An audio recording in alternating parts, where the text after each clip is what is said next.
एक तीतर पक्षी ने बताया कि जो लोग दूसरों का हक खा जाते हैं उन्हें बुढ़ापा ताने नहीं देता, तड़पाता है। इतना कि खून के आंसू रोते हैं। जान लो कौन है वो 3 लोग जिनका पैसा कभी नहीं खाना चाहिए, वरना पछताने का वक्त भी नहीं मिलेगा। नमस्कार प्रिय दर्शकों, हर हर महादेव। दर्शक बंधु, क्या आपने कभी सोचा है कि इस जीवन में सबसे बड़ा पुण्य क्या है? न धन, न पद, न शोहरत। सबसे बड़ा पुण्य है किसी का हक न छीनना, और विशेषकर उनका जो आप पर विश्वास करके अपना सब कुछ सौंप देते हैं। इस संसार में हर रिश्ता कोई न कोई उम्मीद लेकर आता है।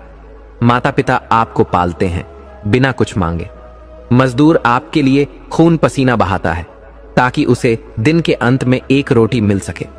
एक विधवा, एक अनाथ अपने दुखों के सहारे जीता है, इस विश्वास में कि शायद कोई उसके हिस्से की जमीन या पैसे को छीनने वाला नहीं निकलेगा। लेकिन जब कोई व्यक्ति इन तीनों, माता पिता का, गरीब मजदूर का और यतीम बेसहारा का हक मारता है, तो उस पल वो सिर्फ इंसान नहीं रहता, वो अपने कर्मों से राक्षस बन जाता है। क्योंकि वो पैसा नहीं खाता, वो आशीर्वाद छीन लेता है। और जब किसी का आशीर्वाद छीन लिया जाए ना, तो जीवन में कितना भी धन क्यों ना हो, चैन नहीं होता, सुख नहीं टिकता, और बुढ़ापा एक अभिशाप बन जाता है। कहते हैं कि बुढ़ापा एक ऐसा पड़ाव होता है जहां इंसान को अपने जीवन के हर अच्छे बुरे कर्म का ब्याज मिलना शुरू हो जाता है। जो बचपन में अपने माँ बाप को बोझ समझते हैं, जो नौकरों को उनका हक नहीं देते, जो किसी के नाम की जमीन या संपत्ति को हड़प लेते हैं, उन्हें समय से पहले ही बुढ़ापा घेर लेता है। और वो बुढ़ापा इतना क्रूर होता है कि न कोई पूछने आता है, न कोई आंखों के आंसू पोंछने। आज हम आपको एक ऐसी गूढ़ सच्चाई बताने जा रहे हैं जिसे जानकर हो सकता है आपके भीतर भी आत्मचिंतन जागे। शायद आप अपने जीवन में कुछ ऐसा कर रहे हो जिसे आप सही मानते हैं, पर वो किसी और के लिए बहुत बड़ा अन्याय हो सकता है। यही समय है पहचानने का, सुधरने का और अपनी आत्मा को पवित्र करने का। तो आइए आज जानते हैं वे कौन से 3 लोग हैं जिनका पैसा अगर आपने अन्यायपूर्वक खा लिया तो बुढ़ापा आपको कभी सुकून से जीने नहीं देगा, बल्कि आपको रोने के लिए भी कोई नहीं मिलेगा। आइए इस गहराई में उतरते हैं। तो आइए इस गूढ़ और आध्यात्मिक विषय की खोज में आगे बढ़ते हैं। किंतु आगे बढ़ने से पूर्व मेरा समस्त भाइयों, माताओं और बहनों से विनम्र निवेदन है कि इस कथा को पूर्ण श्रद्धा और भक्ति के साथ अवश्य सुने, क्योंकि गरुड़ पुराण में कहा गया है कि जो भी कथा या शिक्षा अधूरी छोड़ी जाती है वह पाप का कारण बनती है। इसलिए इस कथा को अंत तक अवश्य सुने। यदि आप एक सच्चे सनातनी हैं और भगवान श्री राम में अटूट श्रद्धा रखते हैं तो कृपया अभी वीडियो को लाइक करें और कमेंट में जय श्री राम लिखकर अपना समर्थन व्यक्त करें। तो आइए प्रिय दर्शकों, बिना किसी देरी के आरंभ करते हैं आज की प्रेरणादायक कथा। गंगा किनारे बसा हुआ एक पावन नगर था अमरसिंहगढ़। यह नगर अपनी सुंदरता, व्यापार और वैभव के लिए दूर दूर तक विख्यात था। इसी नगर में एक धर्मपरायण व्यापारी शेखर दत्त अपनी पत्नी वसुंधरा के साथ एक विशाल हवेली में निवास करता था। धन, ऐश्वर्य और समृद्धि की कोई कमी नहीं थी, लेकिन उनके जीवन में एक आशीर्वाद का अभाव था, संतान सुख का। शेखर दत्त का व्यापार समूचे राज्य में फैला हुआ था। बहुमूल्य वस्त्र, अनमोल रत्न और दुर्लभ औषधियों का व्यापार कर उसने अपार संपत्ति अर्जित कर ली थी। नगर के सबसे प्रतिष्ठित व्यक्तियों में उसकी गिनती होती थी, लेकिन उसके हृदय में एक अधूरापन था। यह अधूरापन उसकी धर्मपत्नी वसुंधरा के मन से भी जुड़ा हुआ था। वह दिन रात ईश्वर से प्रार्थना करती थी कि उसकी गोद भर जाए, लेकिन वर्ष बीतते गए और उसकी झोली खाली ही रही। वसुंधरा नित्य मंदिरों में जाकर शीश नवाती, व्रत उपवास रखती, घंटों पूजा पाठ में लीन रहती, लेकिन हर बार आशा की किरण बुझ जाती। प्रभु, मैंने कौन सा ऐसा अपराध किया है कि मुझे मातृत्व का सुख नहीं मिल रहा? वह अक्सर ईश्वर से प्रश्न करती, लेकिन उसे कोई उत्तर नहीं मिलता। शेखर दत्त भी हर संभव उपाय कर चुका था। उसने राज्य के श्रेष्ठ वैद्यों को बुलवाया, अनेक प्रकार की औषधियां पत्नी को खिलाईं, किंतु कुछ भी फलदायी सिद्ध न हुआ। एक दिन एक साधु उनके घर पधारे। उन्होंने कहा, वत्स, जीवन में हर चीज धन से नहीं मिलती। यह सृष्टि का नियम है कि जो तुम्हारा है वही तुम्हें मिलेगा। तुम संतान की लालसा में इतने व्याकुल हो कि अपने वर्तमान सुख को भी नहीं देख पा रहे हो। शेखर दत्त और वसुंधरा ने श्रद्धापूर्वक साधु से उपाय पूछा, लेकिन साधु ने केवल इतना ही कहा, जो तुम्हारे भाग्य में लिखा है वह तुम्हें अवश्य मिलेगा, लेकिन जिस रूप में मिलेगा उसकी तुम कल्पना भी नहीं कर सकते। यह कहकर साधु चले गए।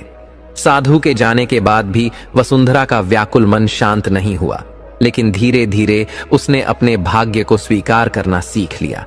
फिर एक दिन कुछ ऐसा घटित हुआ जिसने उनके जीवन की दिशा ही बदल दी। वसुंधरा नित्य अपने बगीचे में पक्षियों को दाना डालती थी। उस दिन भी वह कुछ दाने लेकर बगीचे में गई। तभी उसकी दृष्टि बगीचे के एक कोने में बैठे एक अनोखे पक्षी पर पड़ी।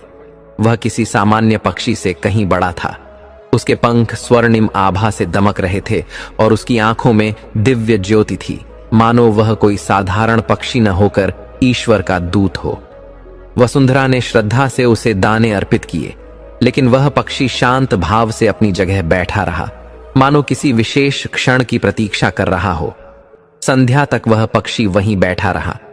अगले दिन जब शेखर दत्त बगीचे में गए तो उन्होंने देखा कि वह पक्षी वहां नहीं था, लेकिन उसके स्थान पर एक विशाल अंडा रखा हुआ था। वसुंधरा और शेखर दत्त यह दृश्य देखकर स्तब्ध रह गए। इतना बड़ा अंडा, ये तो किसी भी पक्षी के अंडे से कई गुना बड़ा है।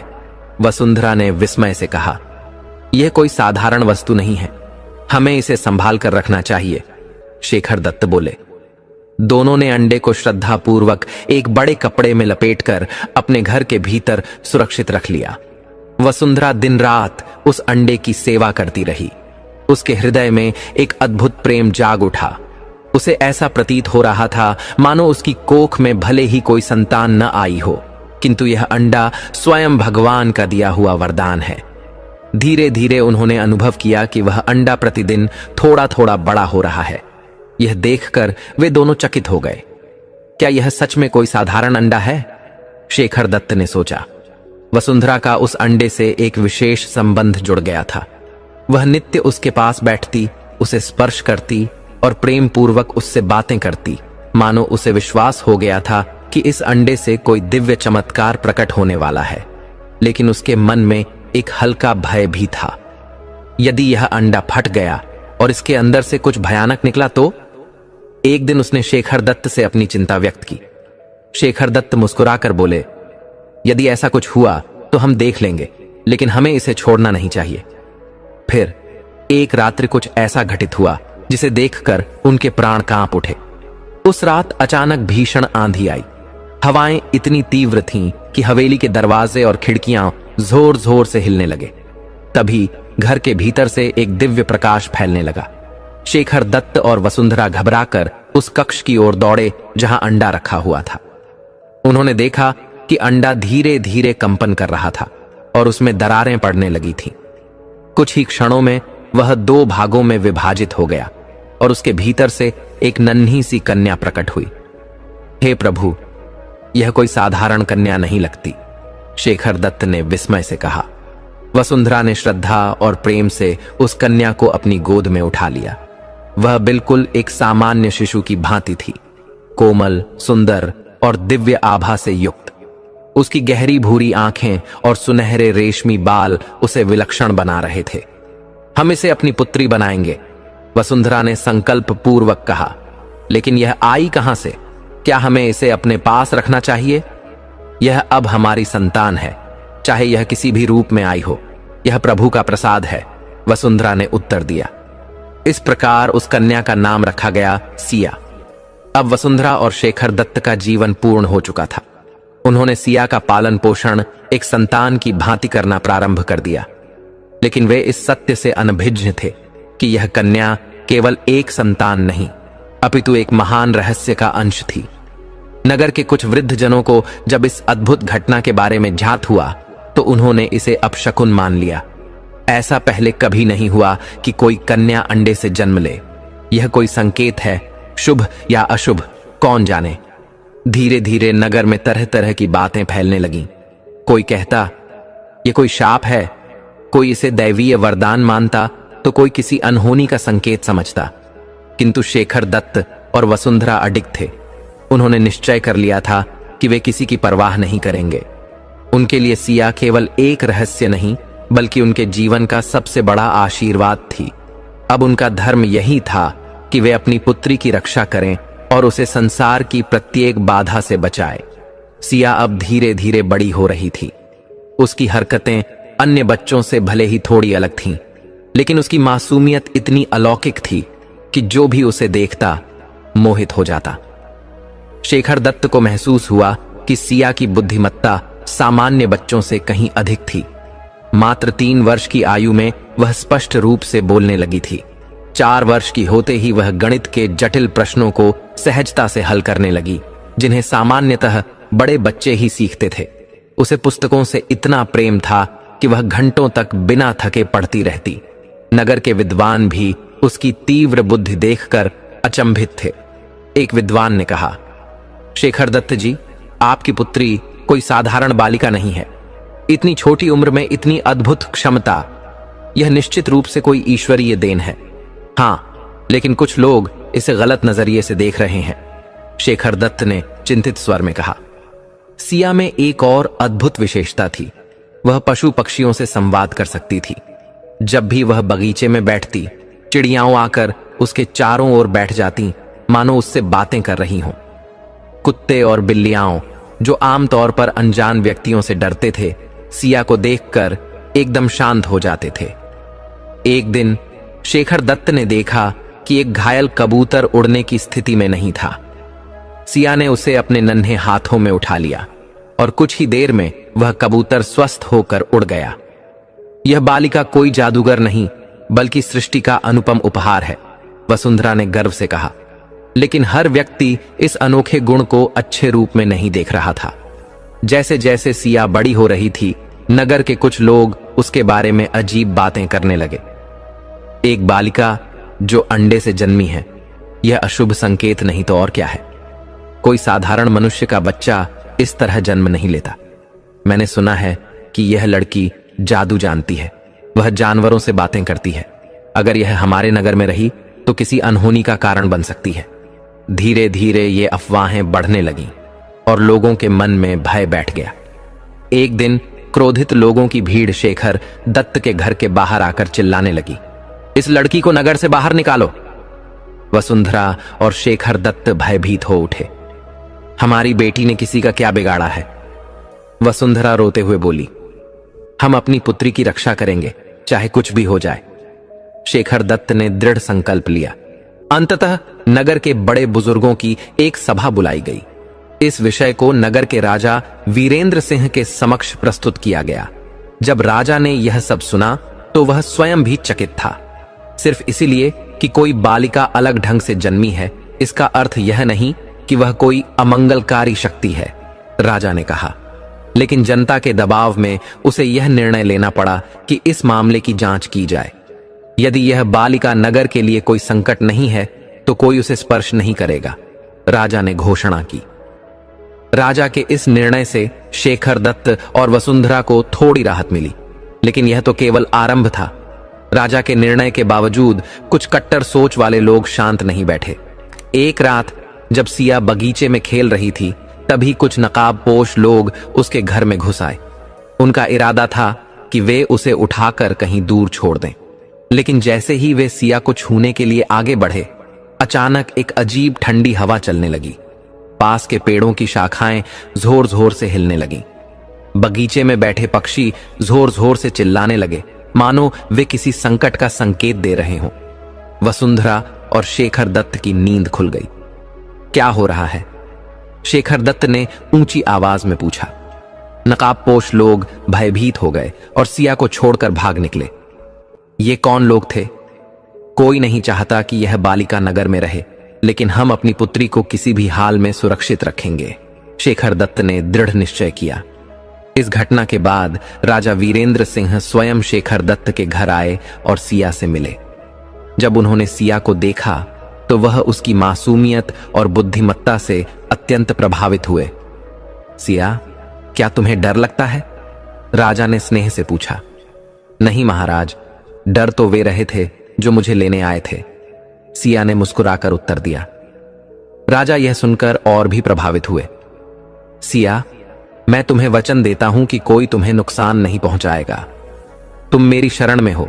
राजा ने घोषणा कर दी कि अब से कोई भी सिया और उसके परिवार को कष्ट नहीं देगा। लेकिन यह निर्णय सभी को स्वीकार नहीं था। नगर में कुछ लोग अब भी उसके विरुद्ध षड्यंत्र रच रहे थे। वे उसे हटाने के उपाय खोज रहे थे।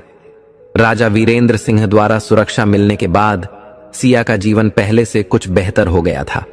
अब नगर के लोग खुलकर उसके विरोध में कुछ नहीं कह सकते थे, लेकिन उनकी आंखों में अब भी संदेह बना हुआ था। शेखर दत्त और वसुंधरा ने सिया के पालन पोषण में कोई कमी नहीं रखी। वह अब न केवल अत्यंत बुद्धिमान थी, बल्कि बड़ी होकर अनुपम सौंदर्य की धनी भी बन चुकी थी। उसकी लहराती काली अलकों, चमकती हुई भूरी आंखों और कोमल वाणी में ऐसी माधुर्यता थी कि कोई भी मोहित हो जाए। नगर में उसकी सुंदरता की चर्चा होने लगी और धीरे धीरे उसका नाम पूरे राज्य में प्रसिद्ध हो गया। यह समाचार राजा वीरेंद्र सिंह तक भी पहुंचा। राज्य में एक बड़ा मेला आयोजित होने वाला था। यह मेला हर वर्ष लगता था, जिसमें राज्य भर से व्यापारी, कलाकार, नृत्यांगनाएं और दूर दूर से आने वाले श्रद्धालु भाग लेते थे। वसुंधरा ने सिया से कहा, बेटी, इस बार हम तुम्हें मेले में ले चलेंगे। अब तुम बड़ी हो चुकी हो, सदा घर में बंद रहना उचित नहीं। लेकिन मां, क्या लोग मुझे स्वीकार करेंगे? सिया ने संकोच से पूछा। बेटी, अब राजा ने हमें सुरक्षा दी है, कोई कुछ नहीं कहेगा। वसुंधरा ने उसे आश्वस्त किया। शेखर दत्त भी चाहता था कि सिया खुले वातावरण में जाए, समाज से जुड़े और अपने मन के भय को दूर करे। जिस दिन मेला प्रारंभ हुआ, नगर में चहल पहल थी। हर ओर रौनक थी। कहीं मिठाइयों की सुगंध हवा में तैर रही थी, तो कहीं कुम्हार अपने मिट्टी के सुंदर बर्तन प्रदर्शित कर रहे थे। सिया पहली बार इतने लोगों के बीच आई थी। उसने हल्के नीले रंग का सुंदर वस्त्र धारण किया था, जिसकी कढ़ाई हाथों से की गई थी। उसकी चूड़ियां हल्की हल्की खनक रही थीं और उसकी आंखों में कौतूहल था। जैसे ही वह मेले के अंदर पहुंची, लोग अचानक रुक गए। यह वही कन्या है जो अंडे से जन्मी थी? हाँ, लेकिन देखो कितनी सुंदर है। ऐसी अद्भुत रूपवती बालिका मैंने आज तक नहीं देखी। अब बहुत से लोग ईर्ष्या और घृणा को भूलकर उसकी सुंदरता की प्रशंसा करने लगे। लेकिन तभी एक व्यक्ति ने धीरे से कहा, यह सौंदर्य एक भ्रम है। यह कन्या अब भी हमारे समाज के लिए संकट है। उसी समय राजा वीरेंद्र सिंह भी अपने अंगरक्षकों के साथ मेले में आए हुए थे। वे न्यायप्रिय शासक थे, साथ ही सुंदरता के बड़े प्रशंसक भी थे। जैसे ही उनकी दृष्टि सिया पर पड़ी, वे कुछ क्षणों के लिए स्तब्ध रह गए। यह कन्या कौन है? उन्होंने अपने सेनापति से पूछा। महाराज, यह वही बालिका है जिसे नगरवासी पहले अभिशाप मानते थे, सेनापति ने उत्तर दिया। अभिशाप? यह तो अप्सरा के समान प्रतीत होती है, राजा ने विस्मय से कहा। राजा ने पहली बार सिया को इतने समीप से देखा था। उसकी चाल में गरिमा थी, उसकी आंखों में एक अनोखी चमक थी और उसकी मुस्कान इतनी मधुर थी कि कोई भी मंत्रमुग्ध हो जाए। राजा स्वयं को रोक नहीं पाए और सिया से बात करने के लिए आगे बढ़े। राजा को अपने सम्मुख आते देख सिया ने श्रद्धा से झुककर प्रणाम किया। तुम्हारा नाम क्या है? राजा ने कोमल स्वर में पूछा। मेरा नाम सिया है महाराज, सिया ने उत्तर दिया। मैंने तुम्हारे विषय में बहुत कुछ सुना था, राजा बोले, किंतु तुम्हें देखकर अनुभव हुआ कि लोग केवल अज्ञानता के कारण ऐसी बातें करते थे। तुम न केवल सुंदर हो, बल्कि तुम्हारी वाणी भी अत्यंत मधुर और तुम्हारी बुद्धि विलक्षण प्रतीत होती है। सिया ने विनम्रता से उत्तर दिया। धन्यवाद महाराज, किंतु अब भी कई लोग मेरे विषय में गलत विचार रखते हैं। राजा ने क्षण भर सोचा, फिर बोले, तुम्हें इसकी चिंता करने की आवश्यकता नहीं। जो लोग सत्य को नहीं समझते, वे सदैव घृणा और भ्रांतियां फैलाते हैं। यह पहली बार था जब किसी ने सिया को उसकी अनोखी पहचान के बावजूद पूर्ण सम्मान दिया था। राजा और सिया की यह भेंट कुछ ही क्षणों की थी, लेकिन यह दोनों के जीवन में बड़ा परिवर्तन लाने वाली थी। राजा की पहली पत्नी रानी त्रिशला, जो लंबे समय से राजमहल में थी, यह सब देखकर अत्यंत क्रोधित हुई। राजा इस लड़की को इतनी महत्ता क्यों दे रहे हैं? महल के दरबारी भी इस बात को भांप चुके थे। और आपस में चर्चा करने लगे। लगता है राजा इस लड़की को विशेष रूप से पसंद करने लगे हैं। रानी त्रिशला को यह स्वीकार नहीं था। उसने निश्चय कर लिया कि वह किसी भी स्थिति में सिया को महल में प्रवेश नहीं करने देगी। मेले के उपरांत राजा सिया के विषय में अधिक विचार करने लगे। वह केवल सुंदर ही नहीं अपितु विशेष भी है। यदि वह मेरी रानी बने तो यह राज्य के लिए भी कल्याणकारी होगा। राजा ने तुरंत शेखर दत्त को महल बुलाया। जब शेखर दत्त वहां पहुंचे तो राजा ने सीधे कहा, मैं तुम्हारी पुत्री से विवाह करना चाहता हूं। शेखर दत्त स्तब्ध रह गए। महाराज, यह तो मेरे लिए परम सौभाग्य की बात है, किंतु क्या समाज इसे स्वीकार करेगा? जब राजा कोई निर्णय लेते हैं तो समाज उसे स्वीकार करने के लिए बाध्य होता है। शेखर दत्त इस प्रस्ताव को अस्वीकार करने का साहस नहीं कर सकते थे। उन्होंने सिर झुकाकर कहा, जैसी आपकी आज्ञा महाराज। जब सिया को यह समाचार मिला तो वह आश्चर्यचकित रह गई। राजा मुझसे विवाह करना चाहते हैं? हां, और यह तुम्हारे भविष्य के लिए भी उत्तम होगा, वसुंधरा ने स्नेहपूर्वक कहा। किंतु क्या मैं इसके लिए तैयार हूं? सिया ने कभी कल्पना नहीं की थी कि वह रानी बनेगी। यदि राजा ने यह निर्णय लिया है तो निश्चय ही उन्होंने कोई विचार अवश्य किया होगा। बहुत विचार करने के उपरांत सिया ने सहमति दे दी। जब रानी त्रिशला को यह ज्ञात हुआ तो वह अत्यंत क्रोधित हो उठी। मैं इसे महल में स्वीकार नहीं करूंगी। उसने अपनी विश्वास पात्र दासी को बुलाया। हमें कुछ करना होगा। यह लड़की मेरे मार्ग से हटनी चाहिए। रानी त्रिशला ने एक भयंकर योजना बनाई। वह सिया को विवाह से पूर्व ही समाप्त कर देना चाहती थी। सिया और राजा वीरेंद्र सिंह के विवाह की घोषणा होते ही महल में हलचल मच गई।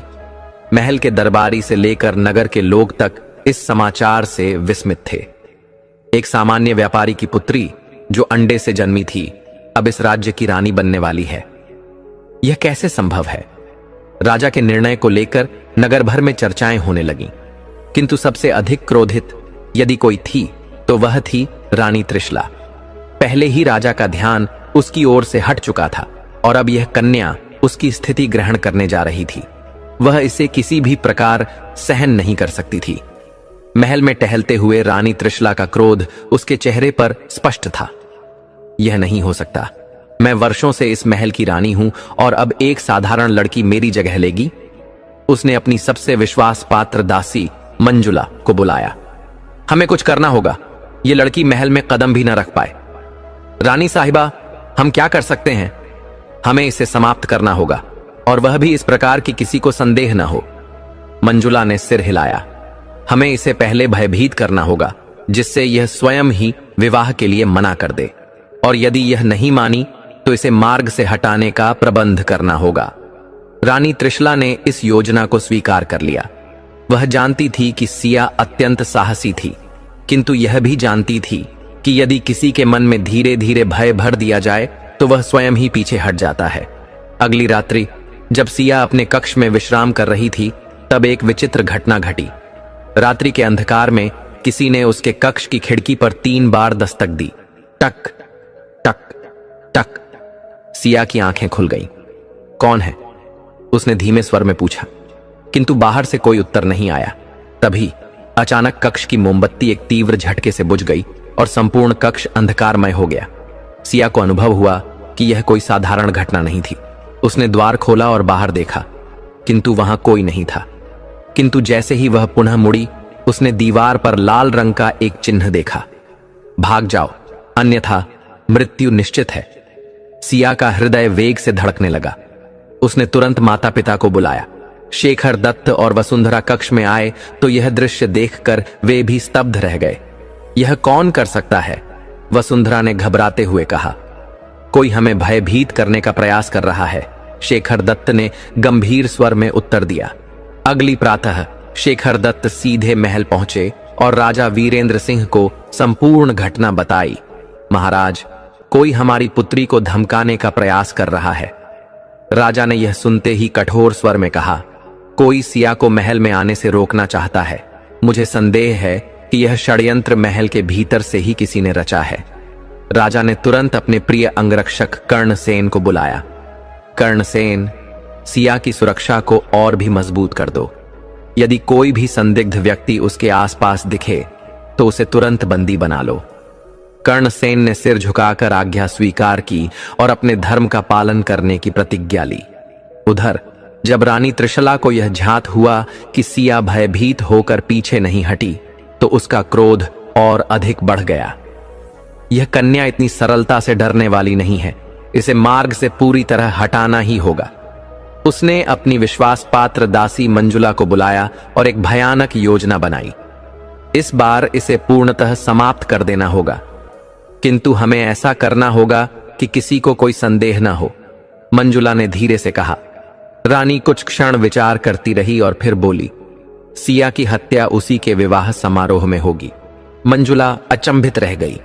किंतु महारानी, विवाह में तो स्वयं राजा उपस्थित रहेंगे, इसीलिए तो यह और भी सरल होगा। कोई भी हम पर संदेह नहीं करेगा, रानी ने निर्दयी स्वर में कहा। उसने तत्काल एक कुख्यात हत्यारे काल भैरव को बुलवाया। तुम इस विवाह में एक अतिथि बनकर आओगे और जैसे ही उचित समय आएगा सिया को समाप्त कर दोगे। काल भैरव ने एक कुटिल मुस्कान के साथ सिर हिलाया।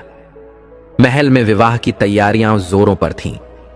सिया को भी यह हर्ष था कि वह अपने जीवन के एक नवीन अध्याय में प्रवेश करने जा रही थी, किंतु उसके मन में कहीं ना कहीं एक अनजाना भय भी था। मां, मुझे नहीं पता क्यों, लेकिन मेरा अंतःकरण कह रहा है कि कुछ अनिष्ट होने वाला है।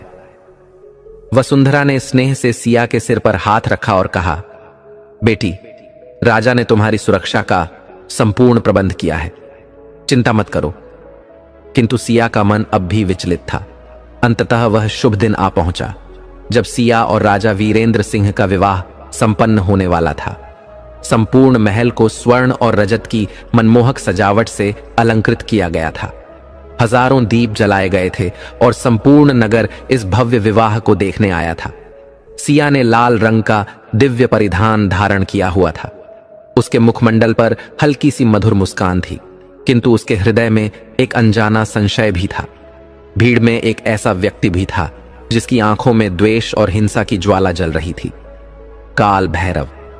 जैसे ही विवाह की पवित्र रस्में प्रारंभ हुईं, काल भैरव धीरे धीरे राजा के समीप बढ़ने लगा। उसके पास एक विष से भरा खंजर था। उसकी योजना थी कि जैसे ही राजा और सिया पवित्र फेरे लेने लगे, वह अचानक उन पर आक्रमण कर देगा। किंतु तभी महल के एक प्रहरी को काल भैरव के आचरण पर संदेह हुआ। रुक जाओ, तुम कौन हो? प्रहरी ने गरज कर कहा। काल भैरव को भान हो गया कि अब वह पकड़ा जाएगा। उसने तुरंत खंजर निकाल लिया और सिया की ओर दौड़ पड़ा, किंतु उसी क्षण आकाश में एक तीर वेग से चला और सीधे काल भैरव के हृदय को भेद गया। संपूर्ण दरबार में सन्नाटा छा गया। काल भैरव ने गिरते हुए अंतिम शब्द कहे, मुझे बचा लो, रानी त्रिशला ने मुझे भेजा था। यह कहकर उसने अंतिम श्वास ली। राजा वीरेंद्र सिंह का मुख क्रोध से तमतमा उठा। रानी त्रिशला, तुम्हारी यह हिम्मत! रानी त्रिशला को अपनी पराजय स्पष्ट दिखाई देने लगी। राजा वीरेंद्र सिंह ने उसी समय आदेश दिया, रानी त्रिशला को गिरफ्तार कर लो। तुमने मेरी सिया को मारने का प्रयास किया, इसका दंड अवश्य मिलेगा। रानी त्रिशला ने बहुत विनती की, किंतु राजा ने उसे आजीवन कारावास का दंड दिया। अब महल की सबसे बड़ी बाधा समाप्त हो चुकी थी। सिया ने राजा की ओर देखा और अनुभव किया कि अब वह सचमुच सुरक्षित थी। अब सिया महल की नई रानी बन चुकी थी। रानी त्रिशला को कारागार में डाल दिया गया और महल में उपस्थित समस्त षड्यंत्रकारी निकाल दिए गए। किंतु सिया की यात्रा यहीं समाप्त नहीं हुई थी।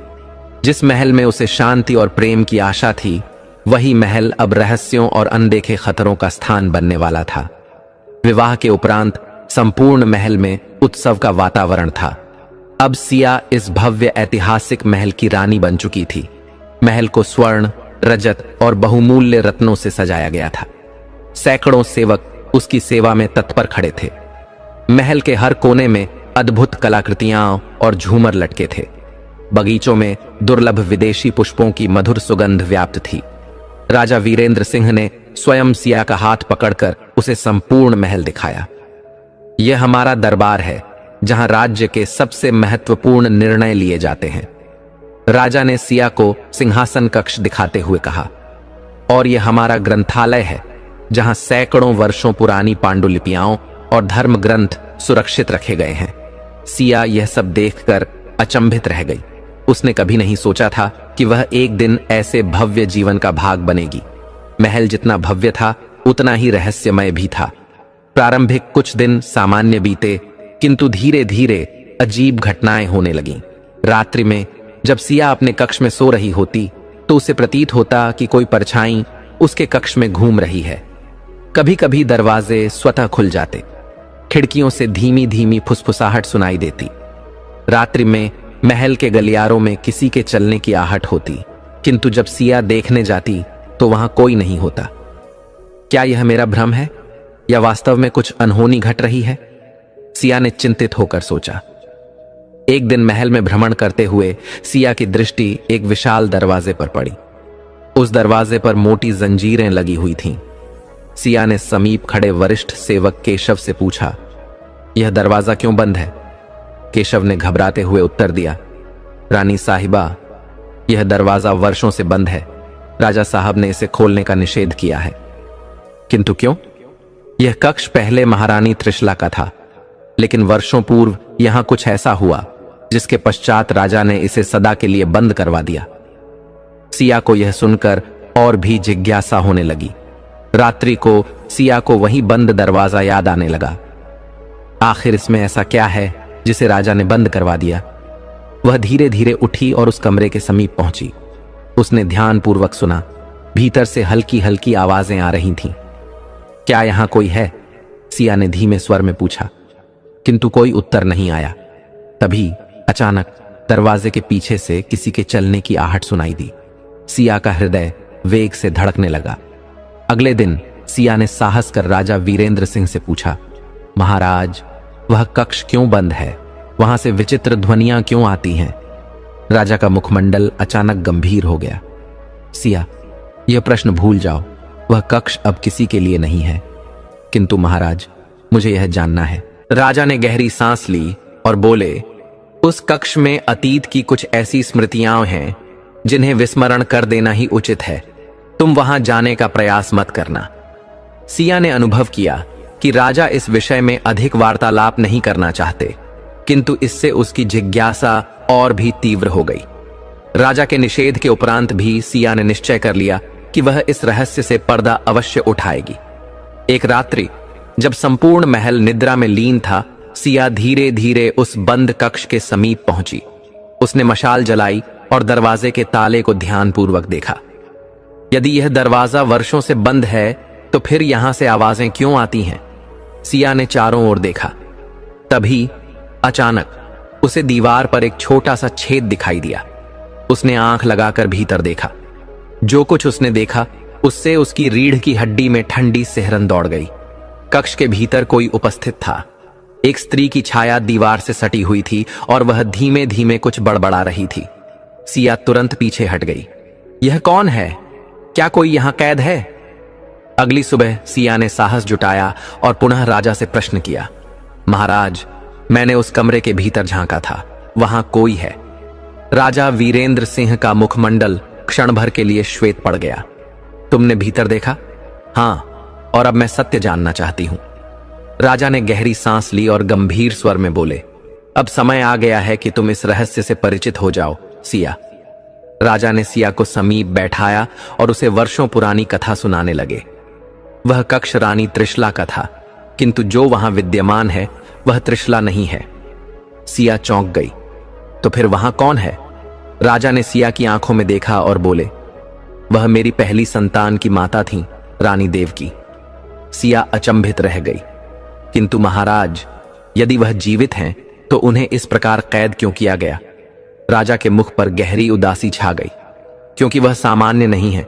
उनके साथ कुछ ऐसा घटित हुआ जिससे उन्हें बाहर रखना असंभव हो गया। अब सिया के लिए यह रहस्य और भी गहरा हो गया था। वह समझ चुकी थी कि महल में कुछ ऐसा है जो सबसे छिपाया जा रहा है। अब वह महल के सबसे बड़े गुप्त सत्य के समीप पहुंच चुकी थी। वह जान चुकी थी कि बंद कक्ष में कोई और नहीं बल्कि राजा वीरेंद्र सिंह की पहली पत्नी रानी देवकी कैद है। किंतु क्यों? राजा ने कहा था कि वह सामान्य नहीं है, किंतु इसका क्या अर्थ था? क्या उनके साथ कोई अलौकिक घटना घटी थी या यह सब महल की षड्यंत्रकारी राजनीति का परिणाम था? सिया ने सत्य को उजागर करने का निश्चय कर लिया। उस रात्रि सिया को नींद नहीं आई। राजा ने उसे स्पष्ट रूप से मना कर दिया था कि वह उस बंद कक्ष के विषय में और कोई प्रश्न न करे, किंतु जितना उसे रोका जा रहा था उतनी ही उसकी जिज्ञासा तीव्र होती जा रही थी। यदि देवकी रानी महल की वास्तविक रानी थीं, तो उन्हें इस प्रकार कैद क्यों किया गया? यदि वह किसी प्रकार की संकट थीं, तो राजा ने उन्हें जीवित क्यों रखा? यह सब सोचते सोचते सिया ने अंतिम निर्णय ले लिया, मैं स्वयं उस कक्ष का ताला खोलूंगी। अगली प्रातः सिया ने महल के वरिष्ठ सेवक केशव को बुलाया। केशव काका, तुम वर्षों से इस महल में हो, मुझे सत्य बताओ, रानी देवकी को क्यों बंद किया गया? केशव का मुखमंडल भय से श्वेत पड़ गया। रानी साहिबा, मैं यह बात नहीं बता सकता। यदि राजा साहिब को झांत हुआ तो मेरा जीवन संकट में पड़ जाएगा। मैं तुम्हें राजा से बचा लूंगी, कृपया मुझे सत्य बताओ। केशव ने चारों ओर देखा, फिर धीमे स्वर में बोला, रानी देवकी को किसी मनुष्य ने नहीं बल्कि राजमहल की राजनीति ने कैद किया है। सिया चौंक गई। राजनीति? हाँ, महारानी देवकी अत्यंत बुद्धिमान एवं योग्य थीं। राजा वीरेंद्र सिंह उनसे असीम प्रेम करते थे, किंतु महल के कुछ दरबारी एवं रानी त्रिशला उन्हें पसंद नहीं करते थे। उन्होंने राजा के मन में यह संदेह उत्पन्न कर दिया कि देवकी रानी राज्य के विरुद्ध षड्यंत्र रच रही हैं। तो क्या यह सब असत्य था? शायद हाँ, शायद नहीं। किंतु एक रात्रि महल के एक सैनिक की हत्या हो गई और यह दोष रानी देवकी पर डाल दिया गया। फिर क्या हुआ? राजा ने निर्णय लिया कि उन्हें मृत्युदंड नहीं दिया जाएगा, किंतु उन्हें महल में ही कैद कर दिया जाएगा। अब सिया को महल के इस रहस्य का एक नया पहलू पता चला था। लेकिन राजा ने यह सत्य मुझसे क्यों नहीं बताया? क्योंकि वे स्वयं इस सच्चाई को भुला देना चाहते हैं। अब सिया और प्रतीक्षा नहीं कर सकती थी। उसने आधी रात को महल के गलियारों में चुपके से चलते हुए उस बंद कक्ष के पास जाने का निश्चय किया। चारों ओर गहरा सन्नाटा था। महल के पहरेदार गहरी निद्रा में थे। जैसे ही वह दरवाजे के समीप पहुंची, उसे पुनः धीमी धीमी ध्वनियां सुनाई देने लगीं। क्या यह रानी देवकी की आवाज है? सिया ने अपनी कमर से एक चाबी निकाली, जिसे उसने दिन में केशव से प्राप्त किया था। उसने अपनी सांस रोकी और धीरे धीरे ताला खोलने लगी। खट जैसे ही ताला खुला, दरवाजा स्वयं ही चरमराकर खुल गया। कक्ष पूर्णतः अंधकारमय था। सिया ने हाथ में जलता हुआ दीपक उठाया और धीरे धीरे भीतर कदम रखा। जैसे ही उसने प्रकाश भीतर किया, एक पतली स्त्री, बिखरे बाल, गहरी लाल आंखें, आंखों के नीचे गहरे काले घेरे और श्वेत वस्त्र में लिपटी हुई भूमि पर बैठी हुई थी और दीवार की ओर निहार रही थी। सिया ने धीमे स्वर में कहा, देवकी रानी। उस स्त्री ने धीरे से सिर घुमाया। उसकी आंखें लाल हो चुकी थीं, मानो वह वर्षों से रोती आई हो। तुम कौन हो? उसकी आवाज कांप रही थी। मैं सिया हूं, महाराज वीरेंद्र सिंह की नई रानी। यह सुनते ही देवकी रानी ठहाका लगाकर हंस पड़ी। तो उन्होंने फिर से विवाह कर लिया? तुम भी इसी महल की राजनीति का शिकार हो जाओगी बेटी। सिया घुटनों के बल बैठकर बोली, मुझे सत्य बताइए रानी मां, आखिर आपके साथ ऐसा क्यों हुआ? देवकी रानी ने गहरी सांस ली और फिर धीरे धीरे बोलना प्रारंभ किया। यह महल बाहर से भले ही स्वर्णिम और सुंदर लगता हो, किंतु इसके भीतर छिपे राक्षस दिखाई नहीं देते। मुझे यहां इसीलिए कैद नहीं किया गया क्योंकि मैंने कोई अपराध किया, बल्कि इसलिए कि मैंने सत्य देख लिया था। कैसा सत्य? देवकी रानी ने सिया की आंखों में गहराई से देखा और कहा, राजा वीरेंद्र सिंह इस राज्य के वास्तविक उत्तराधिकारी नहीं हैं। सिया स्तब्ध रह गई। क्या? हां, इस राज्य का वास्तविक उत्तराधिकारी कोई और था, जिसे इस महल के षड्यंत्रकारियों ने समाप्त कर दिया। मैंने यह सत्य जाना और इसी कारण मुझे यहां कैद कर दिया गया। अब सिया को झांत हो चुका था कि यह महल केवल बाहरी रूप से शांतिपूर्ण था, किंतु इसके भीतर अनेकों षड्यंत्र छिपे हुए थे। सिया ने देवकी रानी से और भी प्रश्न पूछने चाहे, किंतु तभी महल के पहरेदारों को यह भनक लग गई कि दरवाजा खुला हुआ था। रानी साहिबा भीतर हैं, किसने दरवाजा खोला? सिपाहियों ने सिया को रंगे हाथों पकड़ लिया और तत्काल राजा वीरेंद्र सिंह के सम्मुख ले गए। राजा ने जब यह देखा तो उसका मुख क्रोध से तमतमा उठा। सिया, मैंने तुम्हें मना किया था ना कि उस दरवाजे को मत खोलना। महाराज, मुझे सत्य जानना था। सत्य? कौन सा सत्य? उस पागल स्त्री की बातें। वह पागल नहीं है महाराज, और वह कह रही हैं कि आप इस राज्य के वास्तविक उत्तराधिकारी नहीं हैं। राजा का मुख लाल पड़ गया। बस, बहुत हुआ सिया, तुमने मेरी आज्ञा का उल्लंघन किया है और तुम्हें इसका दंड अवश्य मिलेगा। सिया स्तब्ध रह गई। क्या आप मुझे भी कैद कर देंगे जैसे आपने देवकी रानी को कर दिया?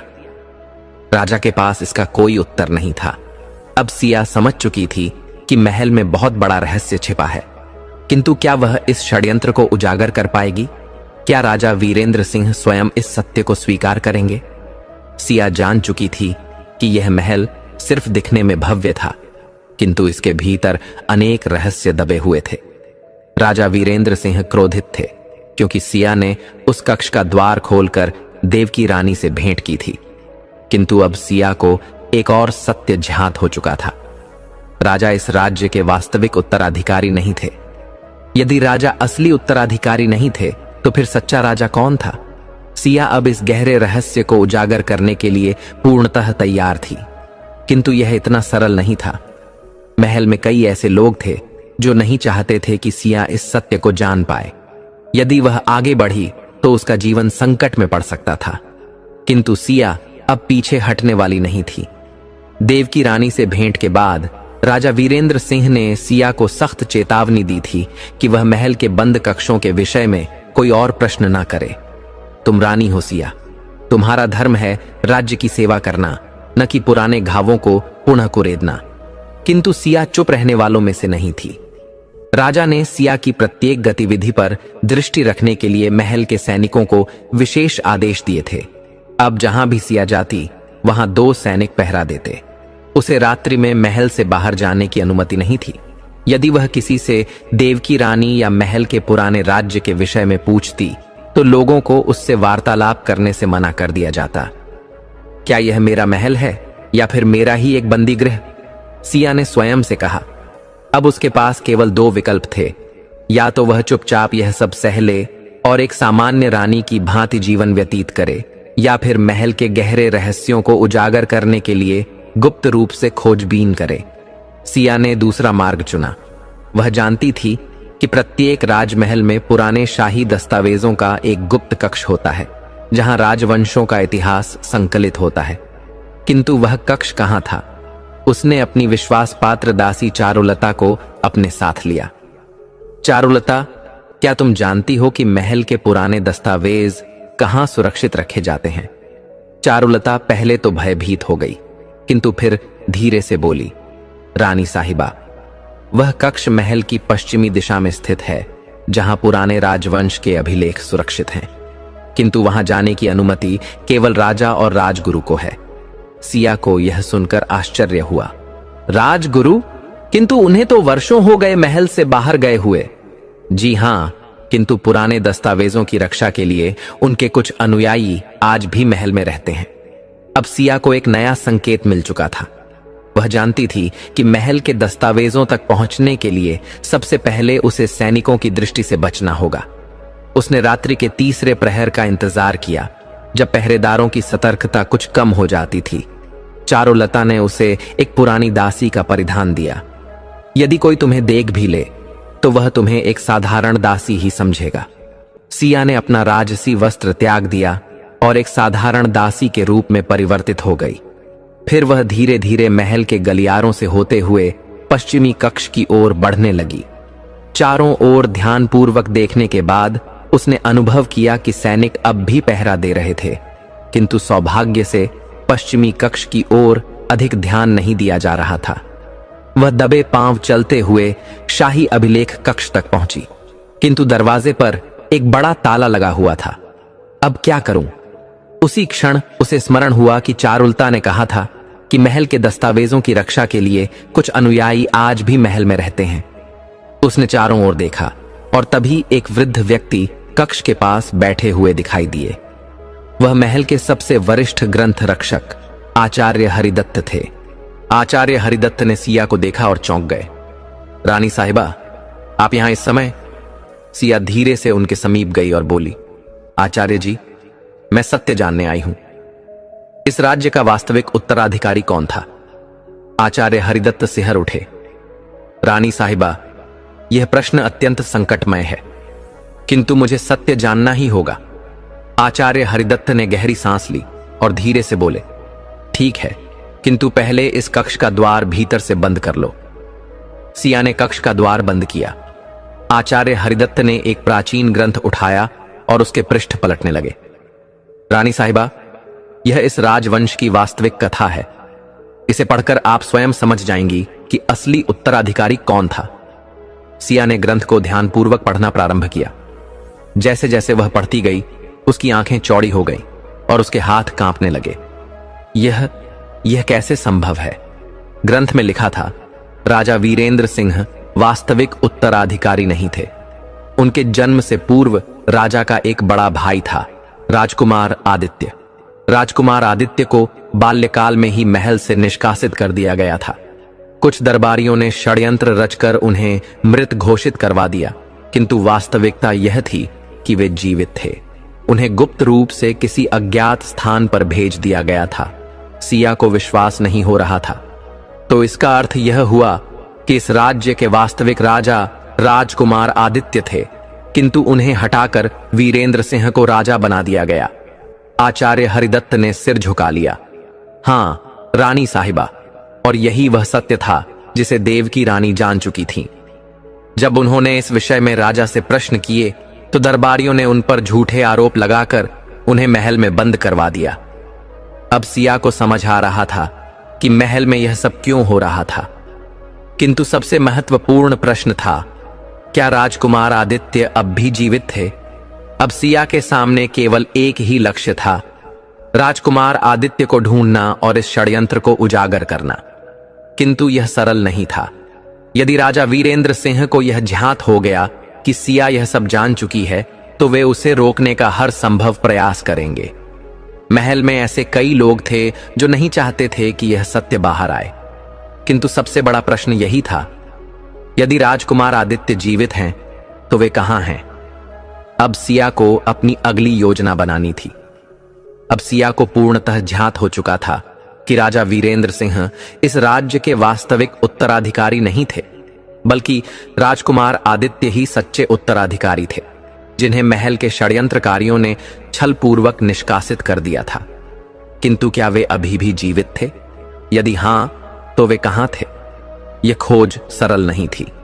महल के दरबारी और अन्य लोग नहीं चाहते थे कि यह सत्य उजागर हो।